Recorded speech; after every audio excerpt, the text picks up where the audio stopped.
Still at it, guys. But I think I'm getting really close. I literally completely reworked this side of the face based on, let's see if I can find it real quick, reference photo.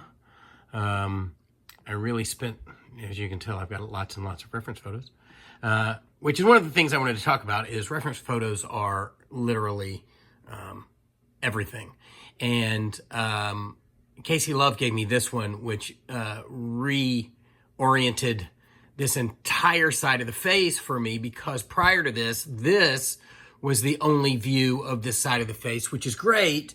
But one of the questions that you always have is, oh, he's sculpting. Is he really done? So what was nice is to see this side of the face painted, which means that this was probably really, really close, whether this was a paint test or literally the actual deal. This is a really great reference for this side of the face, particularly when you start getting into all these little intricate, like, details. You see this sort of stuff. My brain looks for these little, like, landmarks, you know? And so today I went, or actually last night and today, I went through and redid a lot of this on this side of the face. And then I even went back and added this vein, because there's a vein on this guy here as well.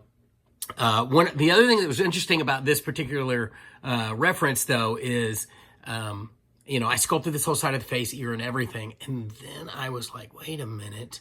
This seems to be a control that I would almost bet you this ear eventually goes on top of and controls the ear animatronically. So I do wonder a little bit if once this ear is placed on top of that piece of metal, if it changes a little bit of the shape of this side of the face. But based on all the references that I can see, this is not bad. I think I'm really kind of honing in on this side of the face, which is good. And particularly, you know, the lips are always very important in this sort of mouth shape. Oh, look at this. What is this? I got to get that off. So anyway, you kind of get the point. And then I also, and I took a little artistic license, and I'm adding a vein over here. I'm working this one in as we speak. So, just to kind of match it, and also to give me something fun to paint on this side of the head. So yeah, we're getting really, really close. As you can see, I'm starting to have to prop his mouth open with a popsicle stick, because the weight of this snout is starting to make little cracks in my clay. So I need to come back in here and clean all this up and sort all of that out before, obviously before I mold him. But the reason I made this video is because I am in the process of getting this guy ready to mold. And I think I've developed a plan, and my plan is this. What I'm gonna do is I have sculpted in the lower gums, which I think is great. For the overall look of this thing and for the feel of it, because if you look at reference photos, these gums really kind of blend right into these lips, and then the slobber kind of rolls out, and then you end up with this sort of like this sort of lazy lip here. And I also noticed just in the last couple days that this chin is way asymmetrical. It's very, very shaved in this area and prominent on this side. So I went and shaved a whole bunch of the chin off here and added some chin here. So that we would end up with that sort of like angled look. You really don't see it in the movie. So hopefully when people see this display, they don't go, oh, what did he do with the chin? Well, what I did with the chin was I spent a lot of time analyzing analyzing all of these references. See if I can find one that's got, let's see, hold on a second. Got a nice view of what we're talking about here. But yeah, that lower chin really, and this is hard to see, but you see how it's non-existent on this side, and then has a little extra going on over there. There was one that I was working with particularly today that was like, oh wow, I'm gonna have to redo that whole thing. So anyway, yeah, I spent a lot of time trying to, here you go, Look at this. It's hard, maybe hard to see on video, but there's no chin on this side and then a lot of chin on this side. So it's a very, very asymmetrical version of that lower jawbone. And it also gives us that sort of like slack jaw here so that when this is painted up and you put some epoxy, we can put some like nice drool and stuff like that to really make it feel like he's in pain. So, yeah. So anyway, back to the plan for molding. So I've sculpted in this lower palate. Is it a palate on the bottom? Anyway, this lower jaw and the gums and all of that stuff. I'll pull these teeth out and I'll clean up those areas there.